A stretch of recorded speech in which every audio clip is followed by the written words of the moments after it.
فاتحہ. اللہم صلی علی الحمد للہ رب العالمین. ایاک نعبد و ایاک نستعین. صراط الذین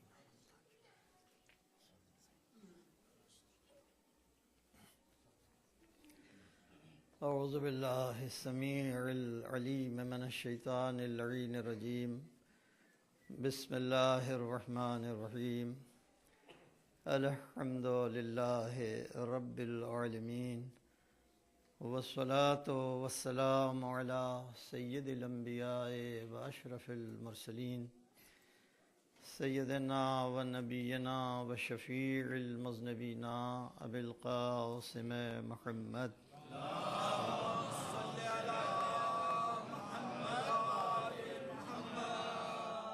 وعلى أهل بيته الطيبين الطاهرين الغر الميامين المعصومين الذين أذهب الله عنهم الرجس وطهرهم تطهيرا. اللهم صل على محمد.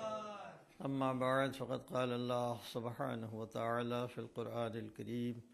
بسم الله الرحمن الرحيم. وتمت کلمۃ ربک صدقا وعدلا لا مبدل لکلمات اللہ واللہ سمیع علیم. صلوات.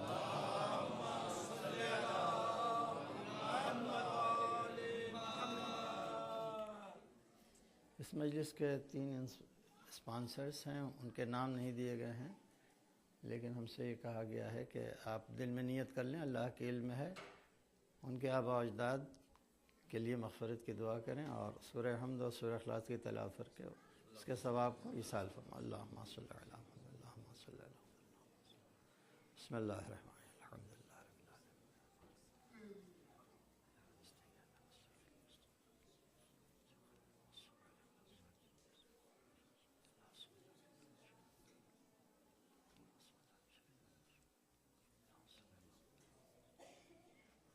ربنا تقبل منا. ایک صلوات بھیج دو.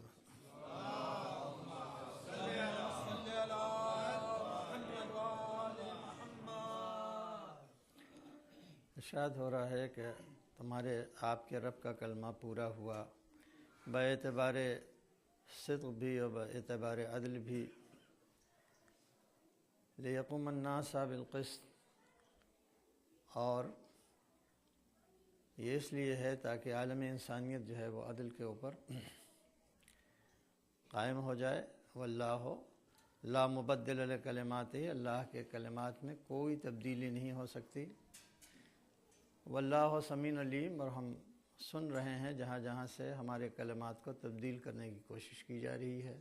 علیم، ہمارے علم میں ہے، ہم جانتے ہیں، لیکن جو کلمہ ہم نے صداقت اور عدل کا پورا کر دیا ہے، سوائے اس کے اور کوئی دوسرا راستہ نہیں ہے کہ انسان کو ہدایت اور راہ ہدایت حاصل ہو سکے. کل میں نے آپ کی خدمت میں عرض کیا تھا کہ بڑی نعمتیں کہ جو اللہ نے اپنے بندوں کو دی ہیں وہ نعمتیں تنزیلی ہیں، وہ اتاری گئی ہیں، وہ نازل کی گئی ہیں، وہ ارتقائی نہیں ہیں. اسی لیے اللہ کی نعمتوں سے سب فائدہ اٹھا رہے ہیں. زمین سے جو دانہ پیدا ہو رہا ہے، زمین سے جو پانی مل رہا ہے، زمین سے جو فصلیں مل رہی ہیں، آسمان سے جو بارش ہو رہی ہے، ہواؤں سے جو نظام میں فرٹیلائزیشن چل رہا ہے وغیرہ وغیرہ، سب اس سے فائدہ اٹھا رہے ہیں. لیکن یہ کھانے پینے کی نعمتیں، پہننے کی نعمتیں، گھروں میں رہنے کی نعمتیں، یہ ساری نعمتیں ایسی نعمتیں نہیں ہیں کہ جن کو پروردگار عالم دے کے اور اپنے اوپر فخر کرے کہ ہم نے بڑی نعمت تمہیں دے دی. یہ اس کی شان کریمی کے خلاف ہے. بڑی نعمتیں، سب سے بڑی نعمت جو ہے، اس نعمت کو پروردگار عالم نے واجب کر دیا ہے انسان کے اوپر. ساری نعمتیں جو ہیں سب مستحب ہیں، ہم سے جو مانگو. ہم سے دولت مانگو، ہم سے پیسہ مانگو، ہم سے عہدہ مانگو، ہم سے صحت مانگو، ہم سے عافیت مانگو، ہم سے شہرت مانگو، لیکن ان میں سے کوئی دعا ایسی نہیں ہے کہ جو ہم نے واجب قرار دیا۔ لیکن ایک دعا کو اتنا واجب ہم نے قرار دیا کہ اگر وہ دعا تم ہم سے نہ کرو گے تو تمہاری بندگی کو معطل کر دیں گے ہم۔ پوری نماز تم پڑھ ڈالو، فقط اس دعا کو اگر نکال دو گے تو اس کے نکل جانے میں ساری دعا جو ہے وہ معطل ہے۔ ایک صلوات بھیج دیں۔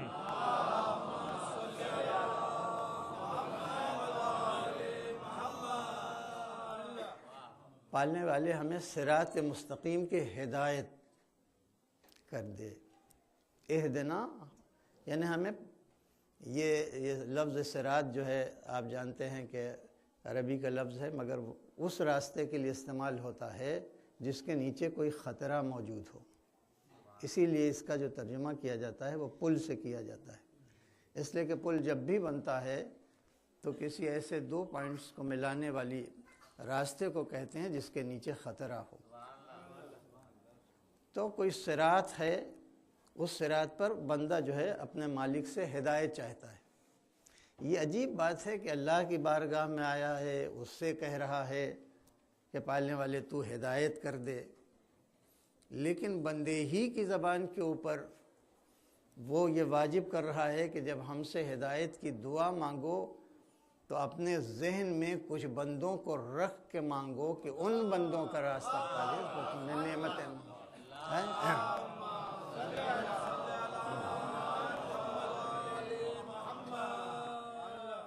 تو اب نعمتیں کوئی خاص نعمت ہوگی کہ جو کچھ بندوں کے اوپر دیا، پروردگار عالم نے اسے سورہ نساء میں واضح کر دیا کہ دیکھو ہر آدمی کے دل میں جھکنے کی صلاحیت ہوتی ہے۔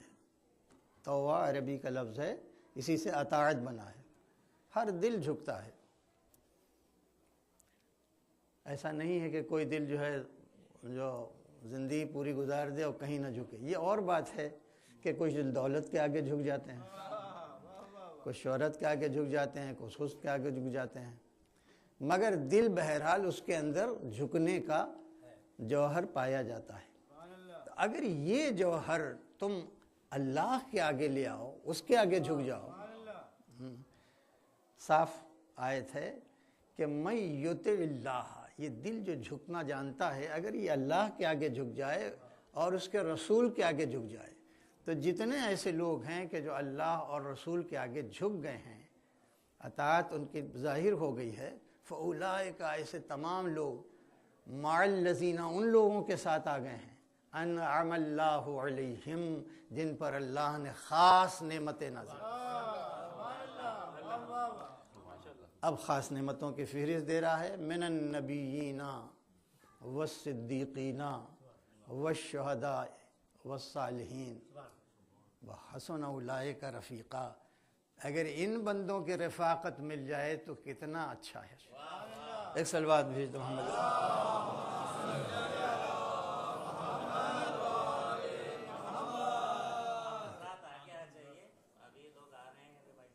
ہاں آگے آ جائیے، جگہ ہے یہاں، ایک صلوات بھیج دو۔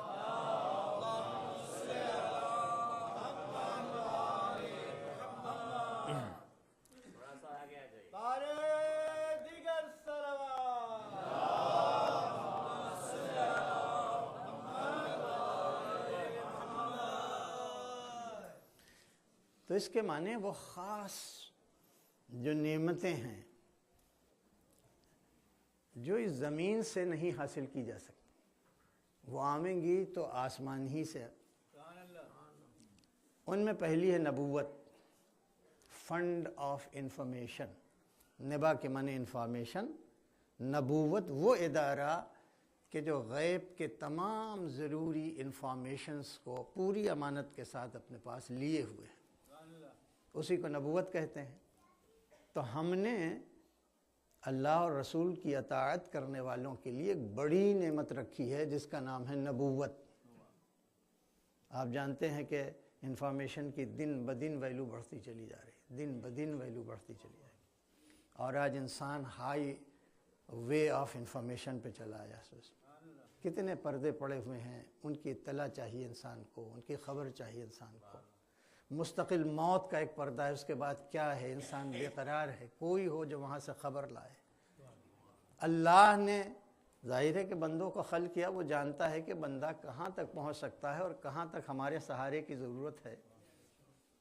غور فرمائے، یہی وجہ ہے کہ سب سے بڑی نعمت جو ہے ان میں پہلی نعمت کا تذکرہ کیا بعنوان نبوت،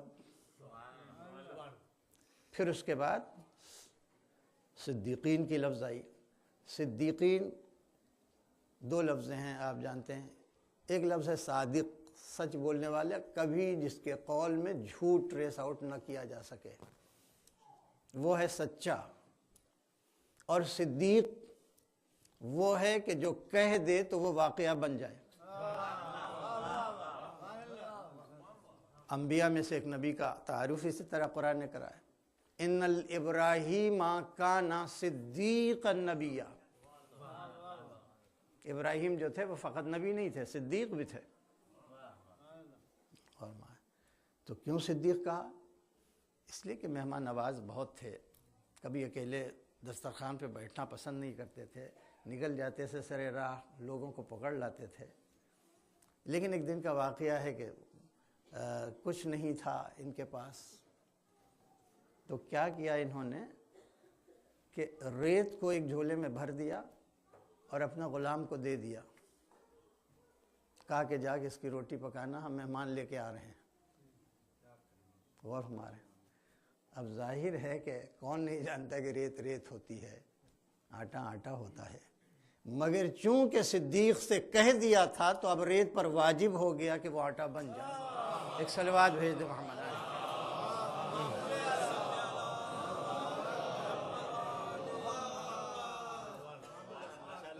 کہ جب تازی تازی روٹیاں سامنے آئیں دسترخوان کے اوپر تو پوچھا کہ یہ کہاں سے؟ آپ ہی نے تو بھیجا تھا، جو سامان اسی سے ہم نے پکائیں۔ تو صدیق کے معنی یہ ہیں کہ وہ قول میں فقط سچا نہ ہو بلکہ سچائی کی کہ اس درجے پر فائز ہو کہ اگر کہہ دے کچھ تو اس کا ہو جانا، واقعہ بن جانا ضروری۔ تو اب ایک بہت بڑی نعمت یہ ہے۔ اس کے بعد شہادت، شہداء کا لفظ آیا ہے۔ شہادت کا ترجمہ جو کیا جاتا ہے وہ مارٹر سے کر دیا جاتا ہے۔ مارٹر وہ ہوتا ہے جو کسی نوبل کاز کے لیے اپنی جان دے دے، ملک کے لیے دے دے، وطن کے لیے دے دے، کسی اور اچھے کاز کے لیے اپنی جان دے دے، تو اسے مارٹر کہتے ہیں، شہید کہتے ہیں۔ مگر یہ معنی عربی میں نہیں ہے۔ شہید کے معنی وہ کہ جو پوری دنیا نہیں دیکھ رہی ہو، شہید اسے دیکھ رہا ہو۔ اس لیے کہ شہادت کا قتل سے کوئی واجبی تعلق نہیں ہے۔ اگر قتل ہونا شہادت کے لیے ضروری ہوتا، توجہ چاہے، اگر قتل ہونا شہادت کے لیے ضروری ہوتا تو خدا کبھی اپنے کو شہید نہ کہتا۔ کس کی تلوار پہنچ سکتی ہے اللہ تک؟ کس کی گولی پہنچ سکتی ہے اللہ تک؟ اس نے اپنے کو شہید کہا۔ یاد رکھیے کہ قتل ہونے کے نتیجے میں کوئی شہید نہیں ہوتا، شہید ہونے کے جرم میں قتل کر دیا جاتا ہے۔ اور ہمارے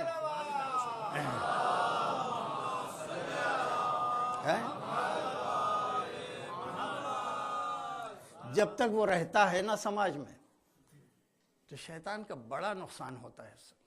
وہ مسلیڈ نہیں کر سکتا، وہ مس گائیڈ نہیں کر سکتا۔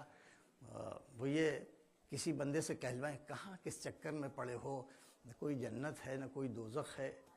لیکن شہید ایک ایسا آئینہ ہوتا ہے کہ جس کے قول میں، جس کے عمل میں آخرت جھلکتی رہتی ہے، جنت کی صداقت، دوزخ کی صداقت۔ اس لیے کوئی دشمن ہدایت جو ہے وہ شہید کے وجود کو برداشت نہیں کرتا، اور اسی نہ برداشت کرنے کے نتیجے میں جب شہید مارا جاتا ہے تو شہادت ایک جرم ہوتی ان لوگوں کے لیے کہ جو نہیں چاہتے کہ کوئی آئینہ ایسا مل جائے کہ جس سے آخرت جھلکتی ہو، جس سے یہ لفظ شہادت آپ جانتے ہیں کہ ایک لیگل ٹرمینالوجی میں آتا ہے جس کے معنی گواہی کے ہوتے ہیں۔ کوئی کورٹ، کوئی کورٹ آف جسٹس جو ہوتا ہے وہ چاہتا یہ ہے کہ جو واقعہ ڈسپیوٹڈ ہو گیا ہے اس واقعے کی کوئی عینی شہادت مل جائے، چشمدید کوئی گواہ مل جائے۔ تو شہادت کا کام یہ ہوتا ہے کہ کورٹ کی نگاہوں سے جو واقعہ اوجھل ہے، گواہی اس واقعے کو کورٹ آف جسٹس میں لا کے اور مشاہدہ کرا دیتی ہے۔ شہادت کے معنی دیکھنے، شہادت کے معنی مشاہدے کے ہوتے ہیں، تو وہ لے آتی ہے۔ لہذا اگر اس دنیا میں ایسے شہید زندہ چھوڑ دیے جائیں تو دھیرے دھیرے لوگوں کا عقیدہ آخرت پر بڑھتا چلا جائے۔ لہذا مارنے کے مر جانے یا قتل کیے جانے کے نتیجے میں شہید نہیں ہوتا، چونکہ شہید ہوتا ہے اس لیے قتل کر دیا جاتا ہے۔ اس لیے کہ اللہ شہید ہے، رسول کو شہید کہا ہے۔ یہ سب وہ ہیں جو برداشت نہیں ہوتے شیطان اور شیطان کی فوجوں سے، اس لیے ان کے وجود کو ختم کر دینا چاہتے ہیں۔ یہ مارے ہی جاتے ہیں اسی لیے کہ ان کا وجود ایک آئینہ ہوتا ہے جس میں آخرت جھلکتی ہے، جس میں جنت جھلکتی ہے۔ تو جب تک ججمنٹ فائنل ورڈکٹ نہیں ہو جاتا ورلڈ کی ہسٹری پر، جب تک وہ ڈے آف ججمنٹ نہیں آ جاتا، جب تک اختلافات جتنے ہیں اس دنیا میں، ریلیجس اختلافات ہیں اور تھیوریٹیکل اختلافات ہیں، بہت سے اختلافات ہیں، جب تک ان تمام اختلافات پر کوئی فائنل ورڈکٹ اللہ کا نہیں آ جاتا، اس وقت تک گواہوں کی ضرورت رہے گی۔ اور اسی لیے ایک نہ ایک اللہ کا گواہ رہنا ضروری ہے، جس کو ہم اپنی زبان میں حجت الہی کہتے ہیں۔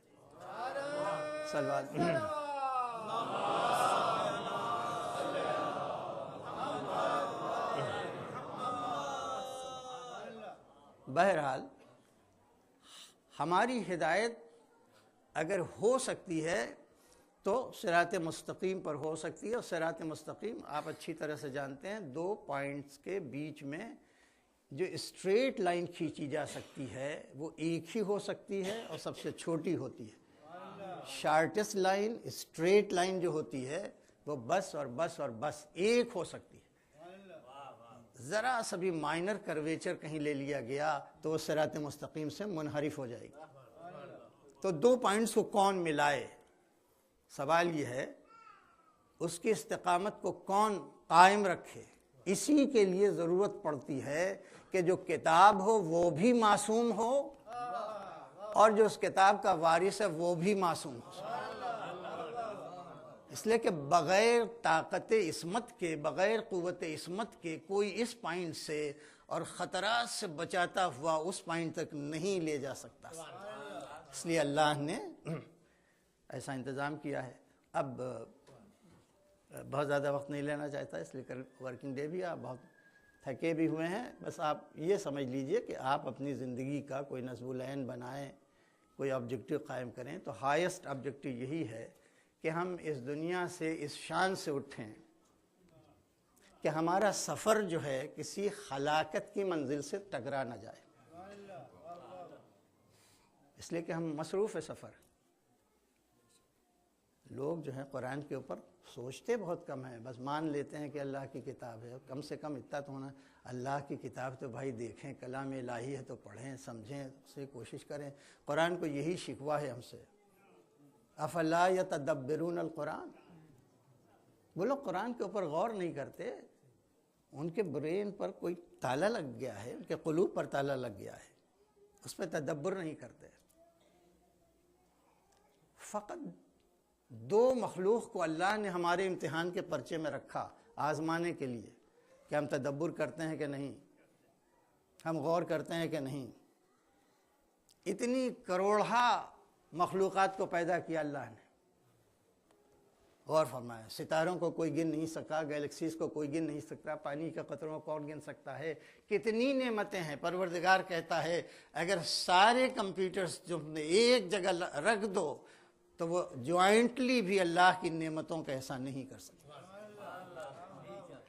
لا ان تعدوا نعمت اللہ لا تحصوها، اس کی نعمتوں کا ہم شمار نہیں کر سکتے، لیکن بے شمار نعمتوں میں سے اس نے فقط دو چیزوں کو ہمارے امتحان کے پرچے میں رکھا۔ ہم اسی سے تمہارا ٹیسٹ لیں گے، کتنے اسمارٹ ہو، کتنے انٹیلیجنٹ ہو، کتنے الرٹ ہو۔ وہ دو چیزیں کیا ہیں؟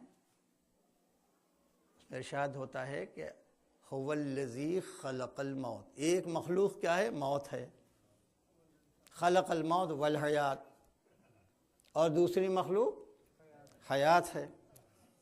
ان دونوں مخلوق کو کیوں بنایا اللہ نے؟ لیبلوکم، تاکہ تمہیں آزمائے،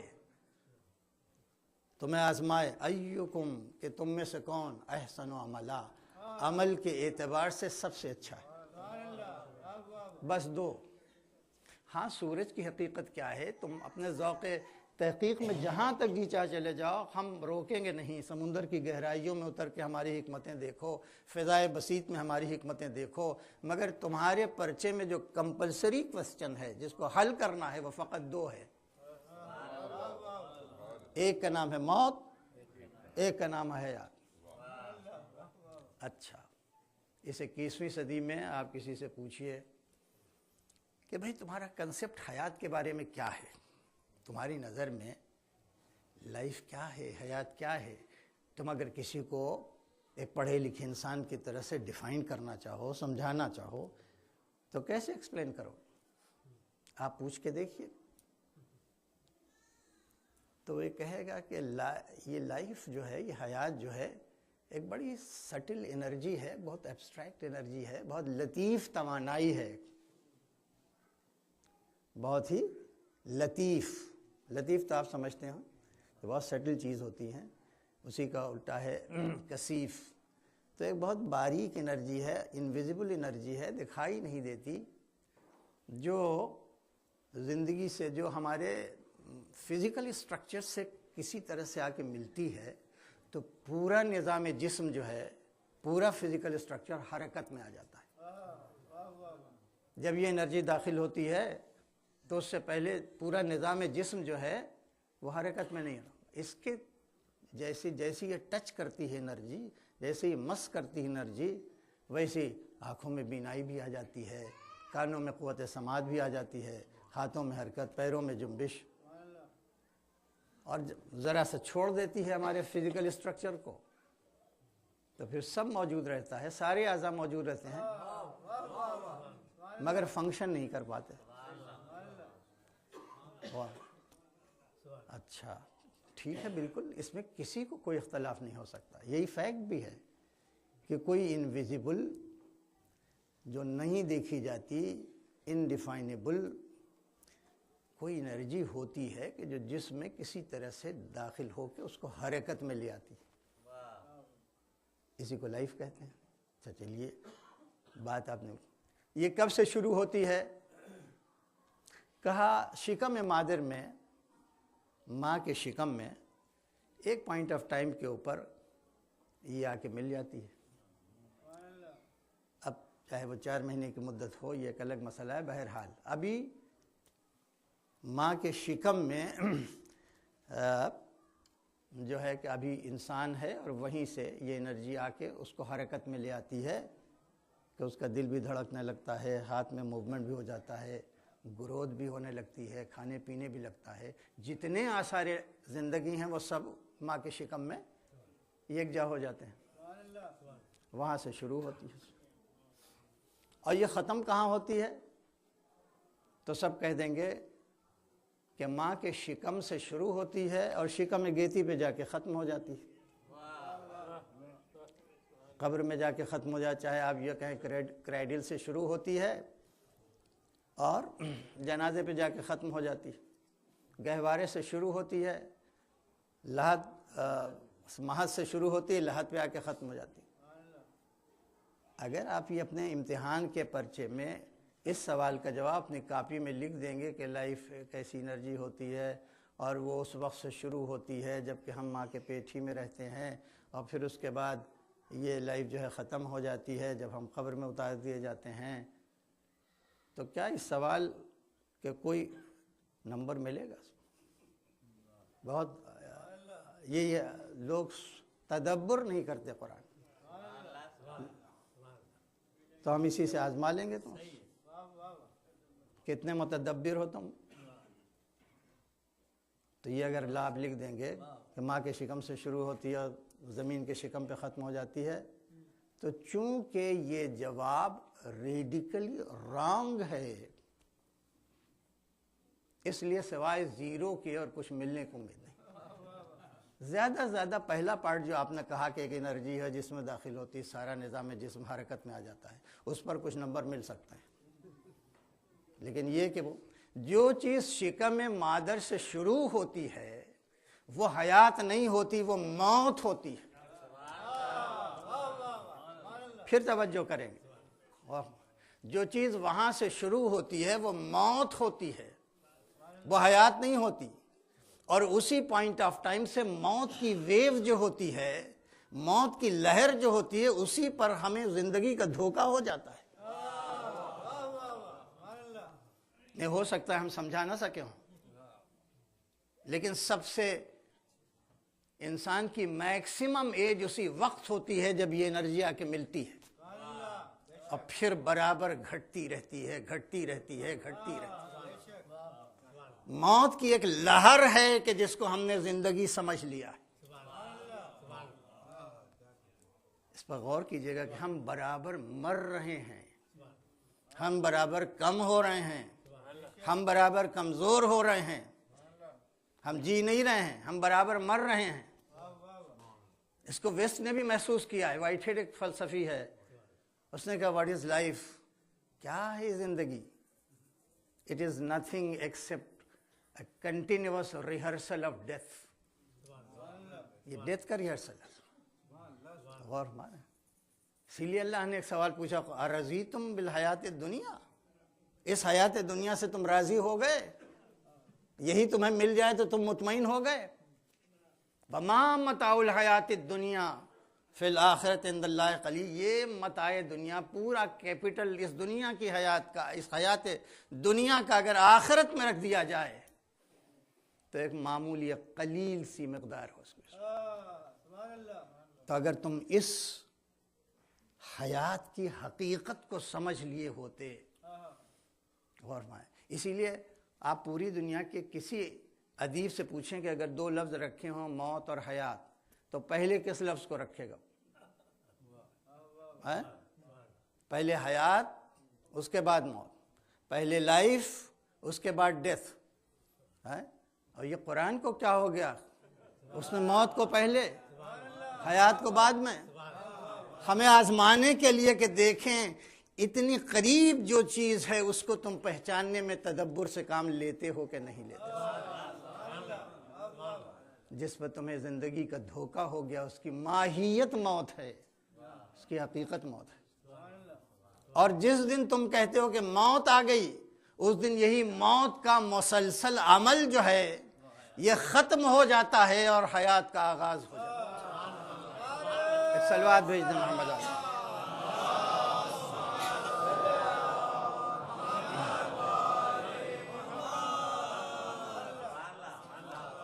لہذا بھی ہمیں حیات نہیں ملی، اور پروردگار عالم نے جس حیات کا وعدہ کیا ہے وہ کوئی اور حیات ہے.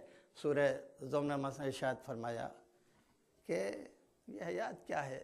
وَلَدَارُ الْآخِرَةِ لَهِيَ الْحَيَوَانُ. ابھی تم نے حیات دیکھی کہاں؟ ابھی دار آخرت میں جاؤ گے تو تمہیں حیات ملے گی، بشرطے کہ تم نے اس کا انتظام بھی کیا. تو یہ بڑا امپارٹنٹ ہے. زندگی ایک منصوبہ ہے، کوئی کھیل نہیں ہے، کوئی تماشا نہیں ہے، کوئی تمسخر نہیں ہے، کوئی جوک نہیں ہے، کوئی مذاق نہیں ہے. یہی وجہ اللہ نے کہا کہ جب اپنی غفلت کی وجہ سے تم سزاؤں کی زد میں آ گئے تو یہ ہم نے تم پر ظلم نہیں کیا، تو تم نے خود اپنے پر ظلم کیا. ہم نے عقل دی تھی، ہم نے شعور دیا تھا کبھی تو ہماری بات پر اعتبار کرتے. ہم نے اس پوری زندگی کو موت سے تعبیر کیا ہے. کبھی تو بیٹھ کے سوچتے کہ اللہ کا کلام ہے، غلط تو نہیں ہوگا، اس نے اس پوری حیات کو موت کیوں کہہ دیا؟ اس لیے کہ شکم مادر سے دھڑکتا ہوا دل، اپنی دھڑکن جو بھی آپ کانڈ کر لیں، 1,00,000 دھڑکن آپ وہ لے کے آئے تھے اللہ سے، اسی دن سے ایک ایک کم ہوتی چلی جاتی، اسی دن سے ایک ایک دن کم ہوتا چلا.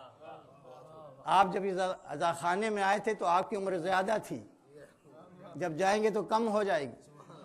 یہ کارنامہ کس کا؟ یہ اسی موت کی لہر کا کارنامہ ہے.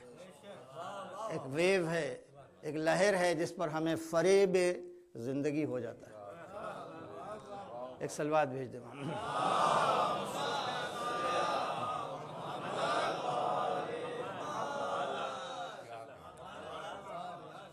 تو عزیزو، بس ہمیں اس پوائنٹ سے اور اس پوائنٹ تک ایک پل کو سر کرنا ہے، ایک صراط کو سر کرنا ہے. اس لیے کہ اس پار بھی طوفان ہے اور اس پار بھی طوفان. آپ اگر ذرا سا بہت کلوزلی واچ کریں اس دنیا میں تو آپ کو معلوم ہوگا کہ لہر پر لہر، طوفان پر طوفان، اختلافات کتنے ہیں. مذہبی اختلاف، سماجی اختلاف، ادبی اختلاف، تنقیدی اختلاف، سیاسی اختلاف. ان اختلافات کے سیلابی تموج سے ہمیں بچ کے نکلنا ہے. مادیت کا طوفان، آمریت کو طوفان، کتنے طوفان ہیں کہ جن سے ہم گزر رہے ہیں. جرمنی میں بیٹھ کے کیسے کیسے طوفان تیار ہوئے، رشیا میں بیٹھ کے کیسے کیسے طوفان تیار ہوئے، اور سب کا ایک ہی جیسے آبجیکٹیو ہے کہ انسان اسی دنیا کو آخری حقیقت سمجھ لے، آخرت اس کے ذہن اور خون سے بالکل جو ہے وائپ آؤٹ ہو جائے. تو ان خطرات سے بچنے ہمیں ضروری یہ ہے یہاں سے جائیں، اس کے بعد ایک دن جو ہے بہرحال اولین و آخرین سب جمع ہوں گے. بار بار قرآن مجید نے کہا ہے کہ ہم زمین کو مد الارض اتنا اس کو پھیلا دیں گے کہ اولین و آخرین کی جتنی آبادی نسل آدم میں وہ سب ایک جگہ پہ آ جائے گی، جس کو حشر کہتے ہیں. اب حشر کے بعد یہ آدمی کو آؤٹ لائن رکھنی چاہیے جو قرآن مجید نے بیان کی ہے کہ یہاں کے بعد عالم برزخ قبر کی ہے، اس کے بعد حشر ہے، اور حشر میں جانے کے بعد پھر ایک صراط ہے، دوسرا پل ہے، اور پل کے اس پار جو ہے وہ جنت کا سائن بورڈ لگا ہوا ہے. اس پل سے گزر جائیں تو اس دار آخرت میں اس جنت تک پہنچے. اب اس حشر سے اب دیکھنے کے بعد اس حشر میں لوگ کہیں گے ہمیں تو خبر نہیں ملی. توجہ کریں گے وہاں پہ جو سائیکالوجی ہو گیا آدمی، ارے ہم سب اکٹھا ہو گئے، اولین و آخرین جو داستانیں سنتے تھے آدم کی وہ موجود ہیں یہاں. اپنے لگڑ دادا کو ہم نے دیکھا نہیں تھا، موجود ہے یہاں. سب حشر، اتنی بڑی بھیڑ، اتنی بڑی کراؤڈ. اور اس کے بعد ابھی اس آگ کے پل سے گزرنا ہے، ابھی اس جہنم سے گزرنا ہے. اب اس کو عبور کر لیں، اس کو کراس کر لیں، تبھی جا کے وہ جنت ہے کہ جو ہمارے دل کی دھڑکن ہے. توجہ کریں گے، یہ سب مذاق کی باتیں نہیں. ہم نے تو بہت ہی لائٹلی لیا تھا اس کو. اب ہم کیا کریں، ٹھیک سے ہم تک انفارمیشن بھی نہیں آئی، کوئی نبی بھی نہیں آیا، کسی نے بتایا بھی نہیں. یہ معصوم کہتے ہیں کہ اگر اس بھیڑ میں کچھ ایسے لوگ ہوں گے جن کو یہ شکایت ہوگی کہ ہم تک کوئی نبی نہیں پہنچا، اس کا نمائندہ نہیں پہنچا، اس کی کتاب نہیں پہنچی، ہم بے خبری میں رہے اور یہاں تک چلے آئے، اب ہم کیا کریں؟ تمام نے کہا کہ اگر واقعاً اس کی شکایت صحیح ہے، جینوئن ہے، کوئی نبی یا اس کی خبر یا اس کا نمائندہ یا کوئی کتاب نہیں پہنچی، تو اللہ کے لیے حساب لینے میں کوئی زیادہ دیر نہیں لگتی۔ اس لیے کہ محشر ایک ایسی جگہ ہے جہاں جتنے ایمان کے موضوعات تھے سب مشاہدے کے موضوعات بن گئے، ہے کہ نہیں ہے؟ جو سبجیکٹ ایمان کا تھا وہ سب آبزرویشن میں آ گیا، ملائکہ نگاہوں کے سامنے آ گئے، جنت نگاہوں کے سامنے آ گئی، دوزخ نگاہوں کے سامنے آ گئی، پلس نگاہوں کے سامنے آ گیا، سارے انبیاء نگاہوں کے سامنے آ گئے۔ اب سب ہم دیکھ رہے ہیں، اب ایمان لانا نہیں ہے، دیکھ رہے ہیں۔ غور میں اب اسی میں ایک آواز آئی کہ بتاؤ لمن الملک اليوم، اب بتاؤ کس کے ہاتھ میں ملک، کس کا ملک ہے آج کے دن، کس کے پاور میں ہے آج، کس کا ملک ہے آج۔ یہ ایک آواز آئی، یہ سب قرآن میں ہے، اور اسی کی آواز کے جواب میں ایک دوسری آواز آئی، للہ الواحد القہار، اس وحدہ اللہ شریک کے لیے کہ جو قہار بھی ہے۔ قہار کے معنی اس طاقت جس کا غلبہ کسی طاقت سے دور نہیں ہو سکتا، اسی کو قہر کہا جاتا ہے۔ یہی وجہ ہے کہ امام حسین کو ایک طاقت دی تھی اللہ نے جس کا نام ہے صبر، بہت بڑی طاقت ہے، لیکن خون کے انتقام کے لیے آخری امام کو قہر کی طاقت دی تھی، وہ اس کے قہر کا نمائندہ بن کے آئے گا، اور پھر اس کے بعد کوئی فوج اس قہر کا مقابلہ نہیں کر سکتی، چاہے پانی کی ہو، چاہے ہوا کی ہو، چاہے عنصری طاقت کی ہو، کسی کی ہو، رو کے سب جائیں گے لیکن کوئی مقابلہ نہیں، اس لیے کہ قہر الہی حرکت میں آ چکا ہے۔ تو جہاں تک بات پہنچی تھی کہ اب حشر سے اب ہمیں وہاں تک جانا ہے، تو اگر کچھ ایسے آدمی ہوگے جن کو یہ شکایت ہوگی کہ ہم سے ٹھیک سے ہم تک میسج نہیں پہنچی، تو اللہ کہے گا کہ یہ بتاؤ کہ آج تو تمہیں یقین ہو گیا، اب تو ایمان کی بات بھی نہیں ہے، آج یقین ہوا کہ نہیں کہ اللہ حاکم حقیقی ہے، اب تو کوئی اس میں تردد نہیں ہے نا، اللہ ہی حاکم حقیقی ہے، وہی ہے کہ جو ایک بھی ہے اور قہار بھی ہے۔ اب سب کو معلوم ہو گیا، اب یہ کلمے والی بات نہیں رہی میں گواہی دیتا ہوں کہ اللہ ایک ہے، نہیں، دیکھ رہے ہیں اس کی حکومت، اس کی عدالت، اس کا غلبہ، اس کی قہاریت سب سامنے ہے۔ تو ماننا پڑے گا کہ آج کا حاکم جو ہے سوائے اللہ کے اور کوئی نہیں۔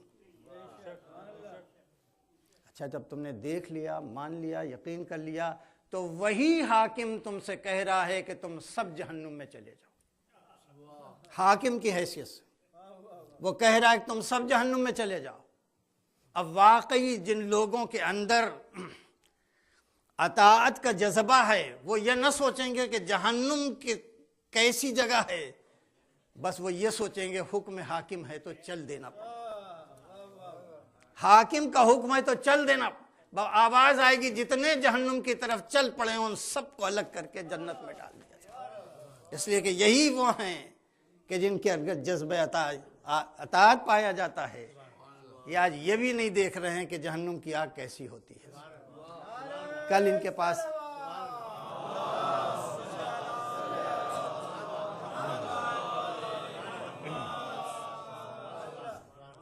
تو یہ ہے، ایسا نہیں ہے کہ اسی دن ہو گیا، واقعہ ہو چکا ہے، آپ سب کو معلوم ہے، فقط توجہ دلانا ہے۔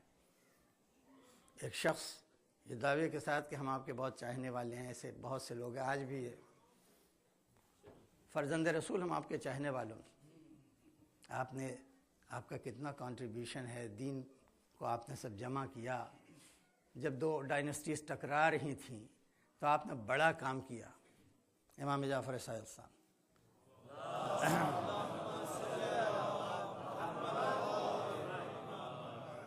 کہ دین انہی کے نام سے منسوب ہو گیا، فقہ انہی کے نام سے منسوب، فقہ جعفری ہو گئی، دین جعفری ہو گیا، اتنا کام کیا دوستو، باپ بیٹوں نے مل کے امام محمد باقر علیہ السلام نے مگر دنیا آپ کے حق کو پہچانتی نہیں. آپ اٹھیے, آپ قیام کیجئے, ہم ساتھ دیں گے آپ کا. کہا اچھا تم ساتھ دو گے؟ کہا کیوں نہ ساتھ دوں. کہا اچھا دیکھو یہ تنور جو روشن ہے تم اسی میں کود جاؤ. ہے نا مشہور واقعہ کوئی, اسی میں کود جاؤ.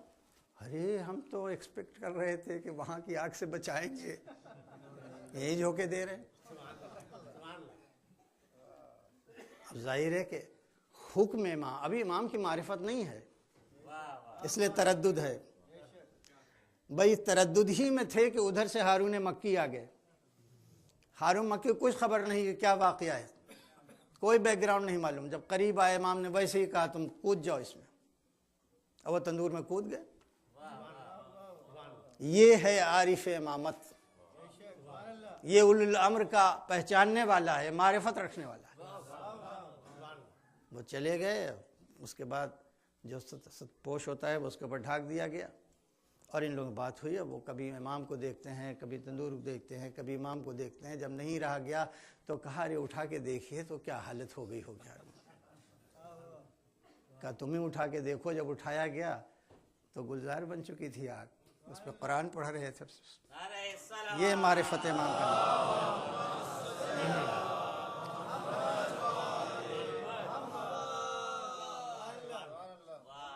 تو پوری زندگی میں ہر آدمی کو ایک لائے عمل سیریسلی طے کرنا چاہیے. اس لیے کہ جب آپ بستر پر جائیں تو یہ نہ سوچیں کہ کل صبح اٹھ بھی جائیں گے. کوئی دنیا کی طاقت آپ کو زندگی نہیں دے سکتی. اس لیے جتنا بس استعداد کی لفظائی ہے کہ جو موت کی تیاری کر رہا ہے اور ڈر رہا ہے خدا کے سامنے کھڑے ہونے سے, تو اگر بندہ ہو کے وہ اللہ کے سامنے کھڑے ہونے سے ڈر رہا ہے تو ہم کیا رحیم و کریم ہو کہ اس کے ڈر کو ختم کر کے اسے دوزخ سے نجات نہیں دلا سکتے. لیکن اگر وہ ڈھیٹ ہو جائے, اگر جری ہو جائے,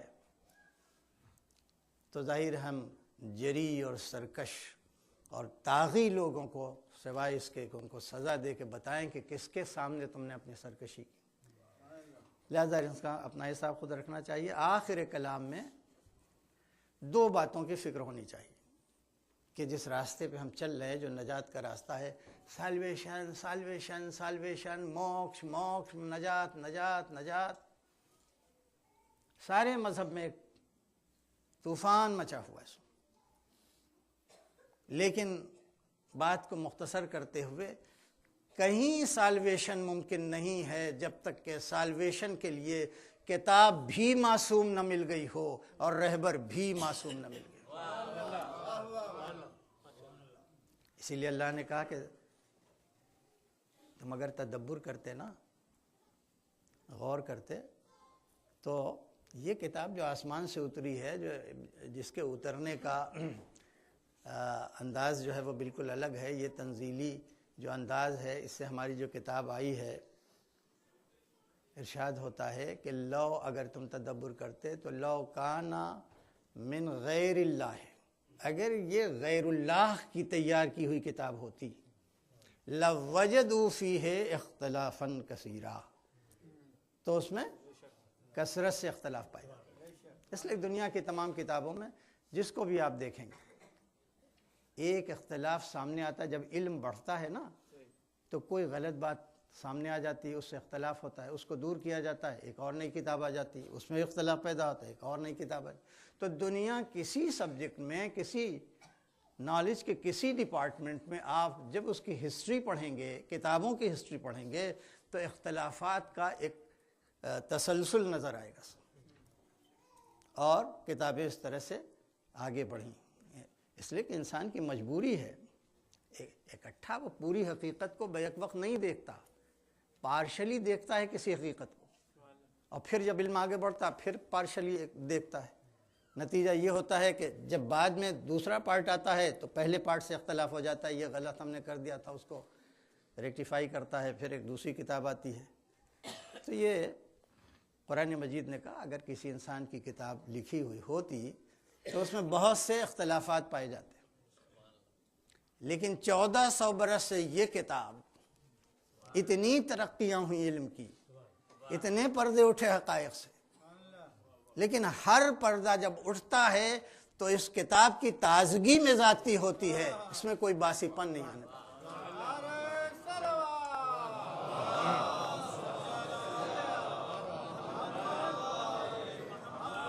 اس میں کوئی اختلاف نہیں پایا جاتا، یہی شان ہے اس کی۔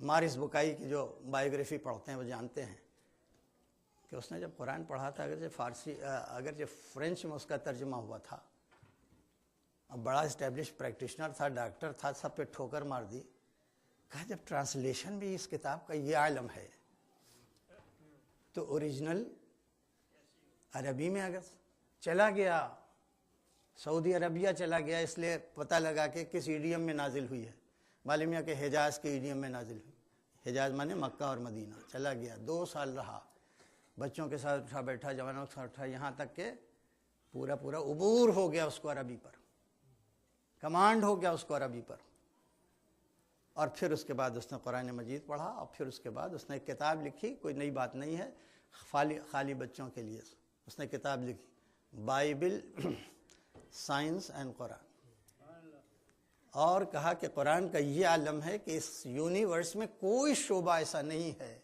کہ جو قرآن کی نظر میں نہ ہو، اور انہی شعبوں پر بائبل نے بڑی بڑی مسٹیکس اور بڑی بڑی غلطیاں کی ہیں۔ لہٰذا آخر میں جو کنکلوڈ کیا اس میں، اگر کسی کتاب کے بارے میں یہ کہا جا سکتا ہے کہ وہ کلام الہی ہے اس زمین کے اوپر، تو سوائے قرآن کے اور کوئی کتاب الہی نہیں ہے۔ صلوات بھیج دیں محمد۔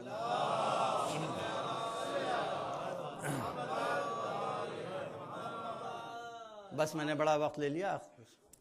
اچھا یہ کتاب ایسی ہو گئی، نبی کو بلایا کہ مسئلے پہ آ کے ہم سے ایک دعا کرو، رب زدنی علما، پالنے والے میرے علم کو زیادہ کر، علما مجھے زیادہ کر، اور یہ مسئلے پہ بلا کے گویا اقرار لے لیا کہ محمد کی نالج بھی ذاتی چاہتی ہے، اور یہ کتاب قرآن کوئی ایسی شخصیت نہیں لکھ سکتی جس کے علم میں زیادتی کا امکان ہو، لہذا محمد نے بھی یہ کتاب نہیں لکھی، اس لیے کہ وہ آ کے کہہ رہے ہیں ہمارے علم میں اور اضافہ کر۔ یہ کتاب بس اور بس وہی لکھ سکتا ہے کہ جس کے علم میں نہ کمی کی کوئی گنجائش ہو، نہ زیادتی کی کوئی گنجائش ہو، اور ایسی ہستی سوائے اس واجب الوجود کے اور کوئی نہیں۔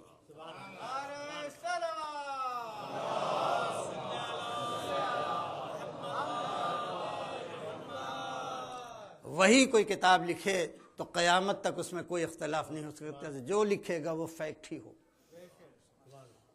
جبکہ انسان کا علم ہائپوتھیسس سے ایک قدم آگے بڑھا، تھیسس تک آیا، تھیسس سے پھر آگے گیا، تب جا کے فیکٹ تک آتا ہے، اور اس میں کتنے اختلافات ہوتے ہیں اس میں، لیکن اللہ کے کلام میں کسی اختلاف کی گنجائش اس لیے نہیں کہ نہ نالج میں کمی کا کوئی امکان ہے، نہ زیادتی کا کوئی امکان۔ یہ بات تو ہو گئی، مگر ایک پرابلم ہو گیا ہمارے لیے، اس کتاب کو انٹرپریٹ کون کرے گا، اس کتاب کی تشریح کون کرے گا، اس کتاب کی تفسیر کون کرے گا؟ اس لیے کہ دنیا میں کوئی 2 ایسے نہیں نکالے جا سکتے جن میں اختلاف ہے، 2 ایسے نہیں نکالے جا سکتے، 5 اور 12 اور 14 کی بات چھوڑیے، 2 ایسے نہیں نکالے جا سکتے جن میں اختلاف نہ، کوئی 2 علماء دین ایسے نکالیے جس میں اختلاف نہ ہو، کوئی 2 پروفیسر ایسے نکال دیجئے جن میں اختلاف نہ ہو، کوئی 2 سائنسداں ایسے نکال دیجئے جس میں اختلاف نہ ہو، کوئی ریاضیات کا جو ماہر ہے میتھمیٹیشین ان کو نکال دیجئے جس میں اختلاف نہ ہو، کوئی 2 فلاسفر نکال دیجئے، 2 اسکالر نکال دیجئے، تو اختلاف تو سب میں پائے جاتے ہیں۔ تو اس کتاب کو جس کی شان ہے کہ اس میں کوئی اختلاف نہیں، اس کو انٹرپریٹ کون کرے گا، اس کی تفسیر کون بتائے گا، اس کے معنی کون بتائے گا؟ اس لیے شان کی کتاب یہ کہ اس میں کوئی اختلاف نہیں، اس میں تو اب دیکھنا پڑے گا اختلاف نہیں ہے تو کیوں نہیں ہے؟ تو خدا نے کہا اس لیے نہیں کہ من عند اللہ، یہ اللہ کی طرف سے ہے۔ تو اگر ایک ٹیم بھی اللہ کی طرف سے معصوم آ جائے تو اس میں بھی کوئی اختلاف نہیں، چاہے حکومتیں بدلیں، چاہے حالات بدلیں، چاہے کچھ بھی بدلے، وہی جو ایک کا حال ہے وہی درمیان کا حال ہے، وہی آخر کا حال ہے، سب کے سب جو ہیں ایک ہی عنوان کے مالک ہیں، اس عنوان کا نام محمد ہے۔ اول بھی محمد، درمیانی بھی محمد، آخری بھی محمد ہے۔ ایک صلوات بھیج دیں محمد علیہ۔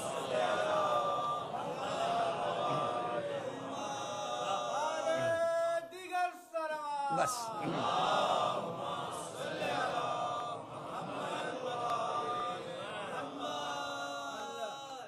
اسی لیے پروردگار عالم نے کہا کہ ہم نے فقط قرآن آپ کو نہیں دیا ہے، ایک چیز اور دی ہے، وہ پہلے دی ہے۔ لَقَدْ آتَيْنَاكَ سَبْعًا مِّنَ الْمَثَانِي وَالْقُرْآنِ الْعَظِيمِ، ہم نے سبع مثانی بھی دیا ہے۔ قرآن عظیم بعد میں دیا ہے، پہلے سبع مثانی دیا ہے۔ سبع کے معنی سب جانتے ہیں، 7 کے ہوتے ہیں، مثانی کے معنی جس میں بعض بعض دہرائے جائیں۔ یہ سبع مثانی کہیں پر جا کے اپلائی نہیں کیا جا سکا، اس کا اپلیکیشن فقط ایک جگہ ہو سکا۔ لوگوں نے سبع مثانی پر پردہ ڈالنے کے لیے سورہ حمد، سورہ فاتحہ کا نام لیا کہ ایک بار مکے میں نازل ہوا، ایک بار مدینے میں نازل ہوا، وہ ہمارا۔ لیکن اصل قرآن میں کہنا چاہ رہا ہم نے 7 ایسے اسماء آپ کو دیے جس میں بعض دوہرا کے دیے ہیں۔ یہی وہ ہیں جو اس قرآن کے معنی بھی جانتے ہیں، تفسیر بھی جانتے ہیں، تعبیر بھی جانتے ہیں، تعویل بھی جانتے ہیں، ایک ہی آستانے پر۔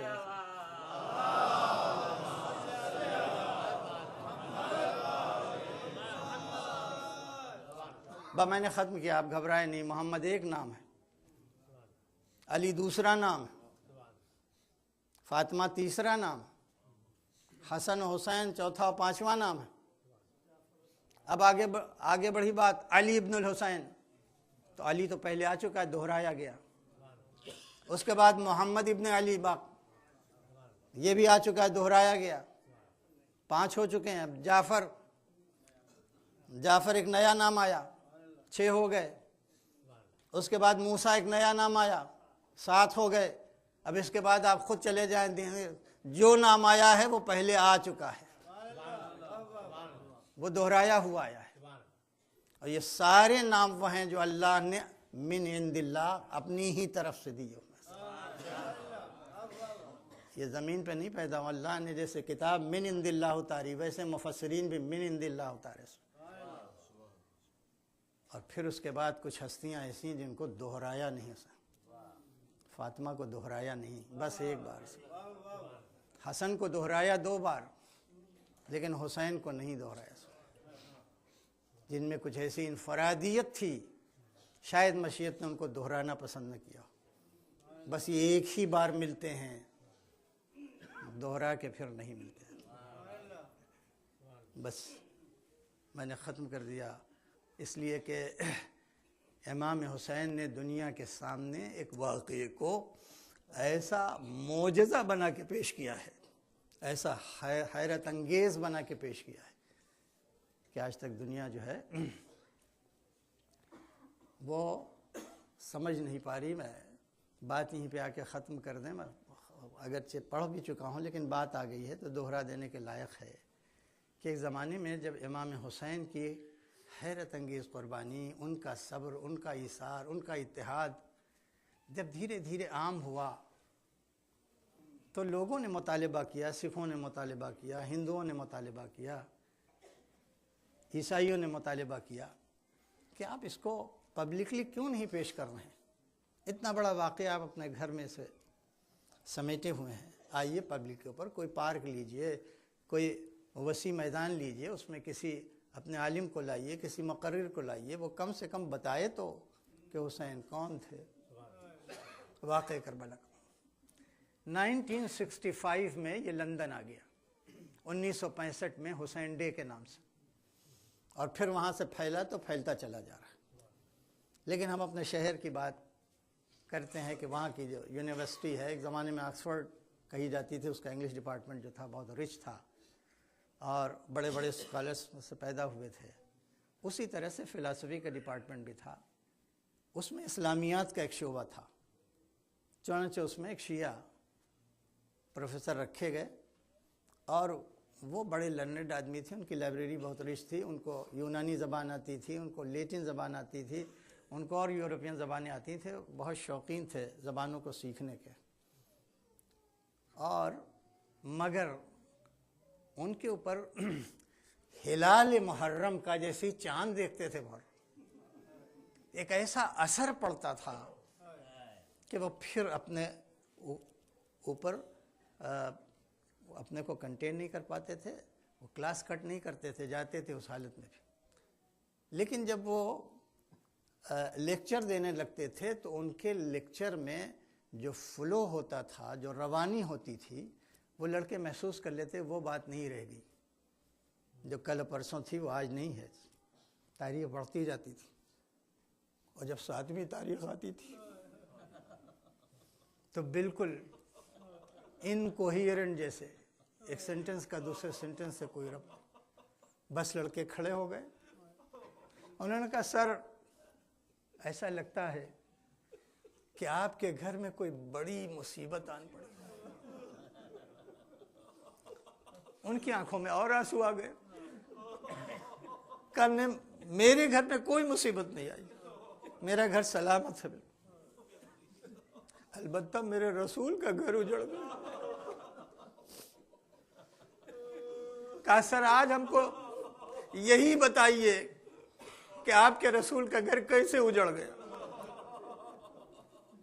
اب وہ کیسے بتائے، کہاں سے شروع کرے؟ وہ انتظار میں تھے کہ ان کے کلاس میں بہت سے پروفیسر آتے رہتے تھے اسلام سیکھنے کے لیے۔ سامنے دکھائی دیا ایک بیالوجی کا پروفیسر، فوراً اشارہ کر کے بلا لیا، بیالوجی مانے لائف سائنس کا پروفیسر۔ جب بلا لیا تو اس سے کہا کہ آج آپ کی بڑی سخت ضرورت تھی، آپ بڑے اچھے موقع سے آ گئے۔ انہوں نے کہا میں تو خود اپنی ضرورت سے آتا ہوں، بھلا میں آپ کی کیا مدد کر سکتا ہوں؟ کہا نہیں، اس وقت آپ ہی مدد کر سکتے ہیں۔ کہا بتائیے میں کس لائق؟ کہا آپ یہ بتائیے اپنے لڑکوں کو جو آپ لائف سائنس پڑھاتے ہیں، آپ کے سبجیکٹ میں، آپ کی بیالوجی میں، آپ کی لائف سائنس میں انسانی زندگی کا دار و مدار کس بات پہ ہے؟ تو انہوں نے کہا کہ یہ سوال آپ نے بالکل ہمارے سبجیکٹ سے متعلق پوچھا، ہم لوگ یہی پڑھتے آئے ہیں اور یہی پڑھاتے آئے ہیں کہ زندگی کا دار و مدار ایک وائٹل فلوئڈ پر ہے۔ وائٹل کے معنی زندگی بخش، حیات بخش ایک رطوبت پر ہے۔ جب تک یہ رطوبت تر رہتی ہے انسان زندہ رہتا ہے، اور جب یہ سوکھ جاتی ہے تو انسان مر جاتا ہے۔ لڑکے سن رہے ہیں، اور اس کے بعد دوسرا سوال، اچھا آپ یہ بھی بتا دیجئے کہ وہ کون کون سے فیکٹرز ہیں، کون کون سے عوامل ہیں کہ جس سے یہ رطوبت سوکھنے لگتا ہے؟ تو انہوں نے کہا ہاں یہ بھی اچھا سوال کیا آپ نے، مگر یہ لمبا ہے، ذرا سا لکھ لیجئے۔ کہا بولیے۔ کہ اگر ایک انسان بڑی سخت دھوپ میں کھڑا ہے، بہت دیر سے کھڑا ہے، تو دھوپ کی تمازت سے جو جسم کا پسینہ نکلتا ہے اس سے یہ وائٹل فلوئڈ خشک ہونے لگتا ہے۔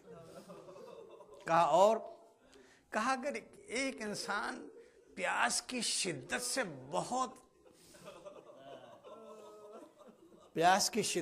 بہت زیادہ اذیت محسوس کر رہا ہو تو پانی کی کمی سے یہ وائٹل فلوئڈ جو ہے شدت آتش سے یہ سوکھنے لگتا ہے۔ کہا اور؟ کہا کہ انسان کسی ایکسیڈنٹ میں اگر بہت خون بہہ جائے اس کے جسم سے تو یہ رطوبت سوکھنے لگتا ہے۔ کہا اور؟ کہا اگر کسی باپ کا کڑیل جوان بیٹا اس کے سامنے دم توڑ دے تو یہ رطوبت سوکھنے لگتا ہے۔ اگر ایک انسان وطن سے دور خون کے پیاسوں میں بال بچوں کے گھر گیا ہے تو یہ احساس اس رطوبت کو خشک کرنے لگتا ہے۔ تو اب کہا کہ اچھا ہم سے ایک کیس لے لیجئے اور جا کے کیلکولیٹ کر کے ہمیں بتا دیجئے کہ یہ شخص کتنی دیر تک زندہ رہے گا۔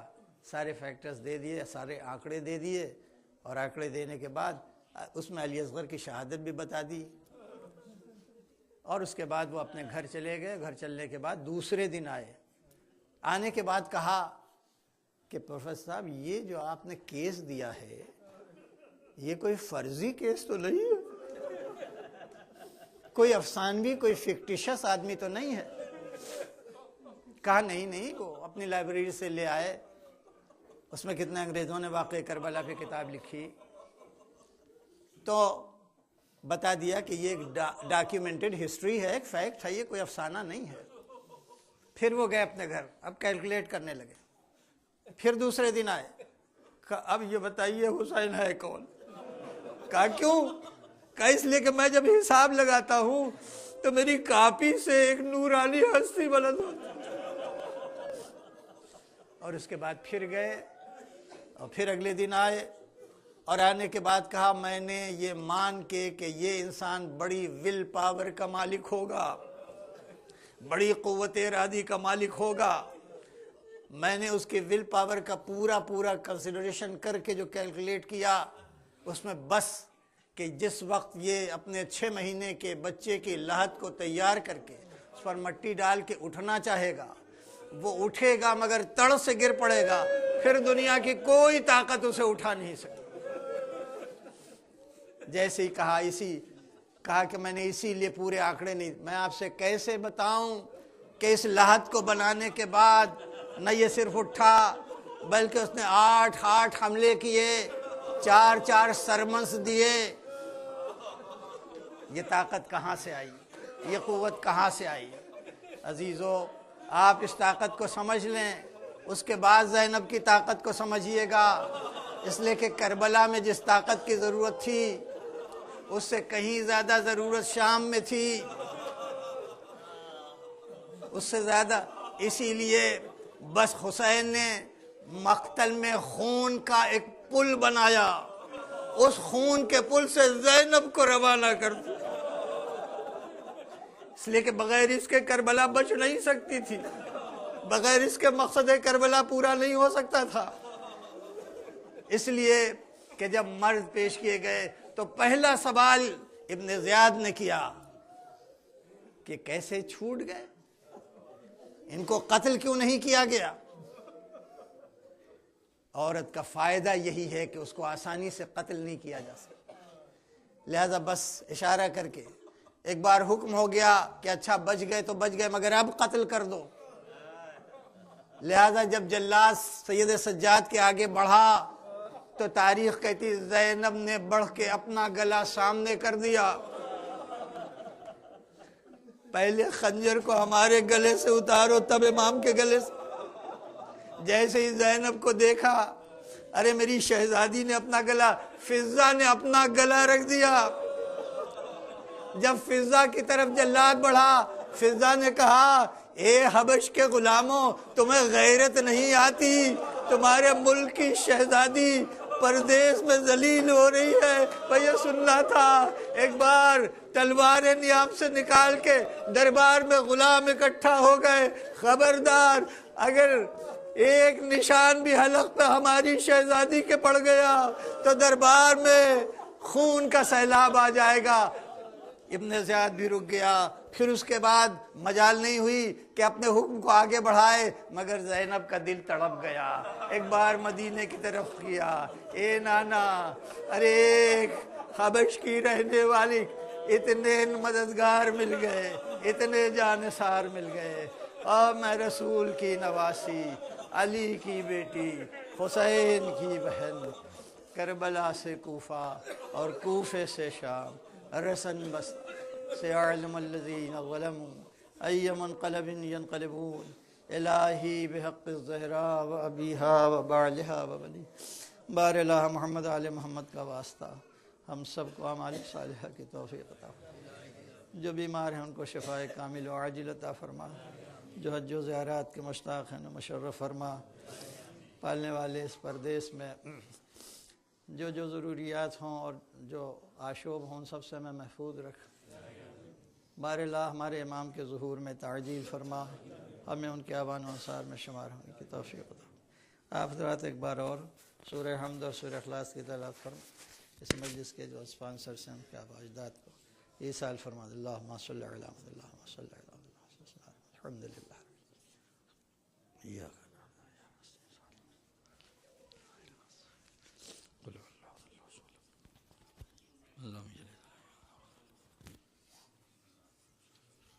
ماتم احسن.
سر دیکھے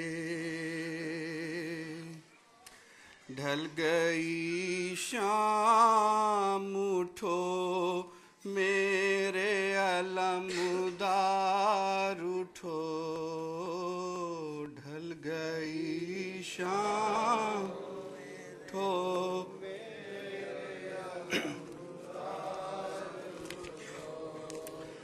ڈھل گئی شام اٹھو میرے علمدار اٹھو ڈھل گئی شام میرے علمدار اٹھو ڈھل گئی شام اٹھو میرے علمدار اٹھو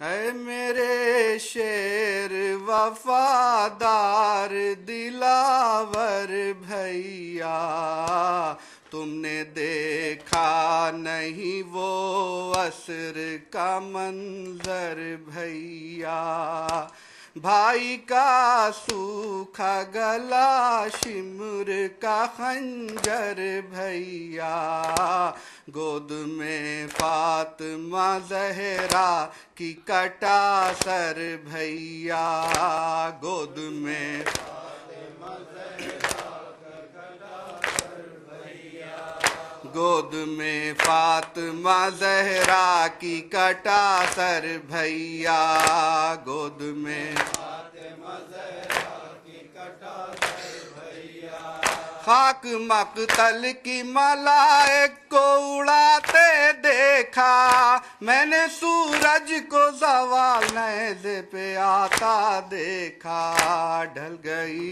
شام ڈھل گئی اپنی چادر میں سکینہ کو چھپائے تھی میں بھائی کی جان کو سینے سے لگائے تھی میں نظر میدان کے منظر سے ہٹائے تھی میں پردہ خیمے کا اسی وجہ گرائے تھی میں پردہ خیمے کا اسی وجہ گرائے تھی میں پردہ خیمے کا اسی وجہ گرائے تھی میں پردہ خیمے کا اسی وجہ گرائے تھی میں میری کوشش تھی سکینہ یہ نہ منظر دیکھے نوکے نیزہ پہ نہ بھیا کا کٹا سر دیکھے ڈھل گئی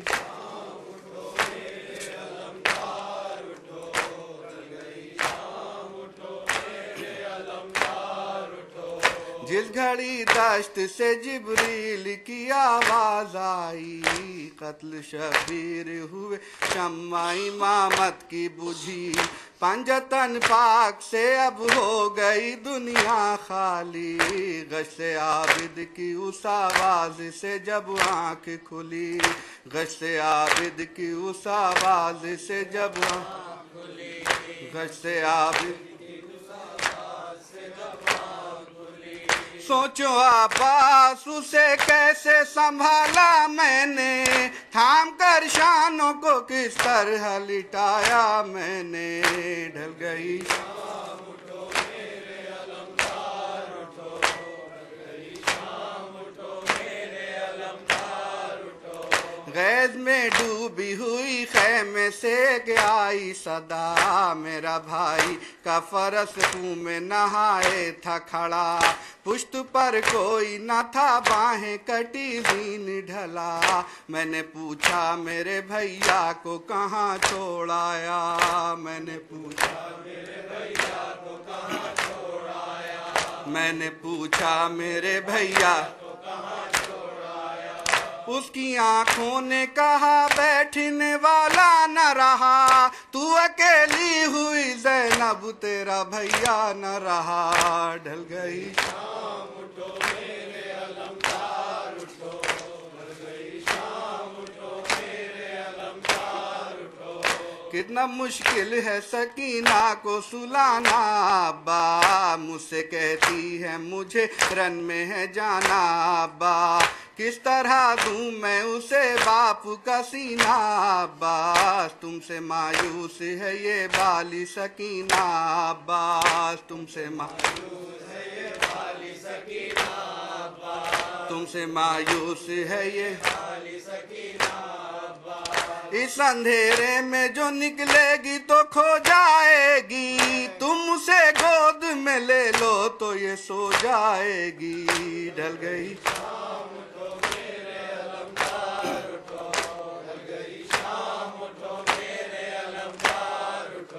نہر کی سمت سے آواز یہ آئی، انور اپنی شیر سے کہتا تھا کوئی رو رو کر، حال تو دیکھیے میرا لب دریا کر، مجھ کو للہ یہ بتلائیے میری خواہر، مجھ کو للہ یہ بتلائیے میری خواہر، مجھ کو للہ یہ بتلائیے، ہاتھ کاٹے گئے گودی میں اٹھاؤں کیسے، تھپکیاں دے کے سکینہ کو سناؤں کیسے، گئی شام اٹھو میرے علمدار اٹھو، گئی شام اٹھو میرے علمدار اٹھو، حسین حسین حسین حسین حسین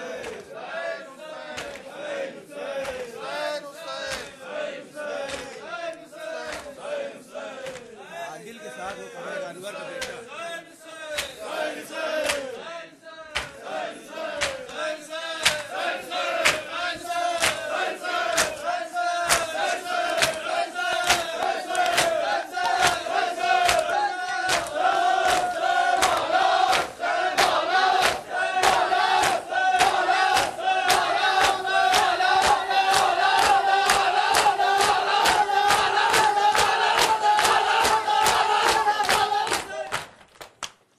ہلچل ہے فوج شام میں عباس آتے ہیں، ہلچل ہے فوج شام میں عباس آتے ہیں، ہلچل ہے فوج شام میں عباس آتے ہیں، ہلچل ہے فوج شام میں عباس آتے ہیں، ہلچل ہے فوج شام میں عباس آتے ہیں، ہلچل ہے فوج شام میں عباس آتے ہیں، تیروں پہ تیر نیزوں پہ نیزے چلاتے ہیں، ہلچل ہے فوج شام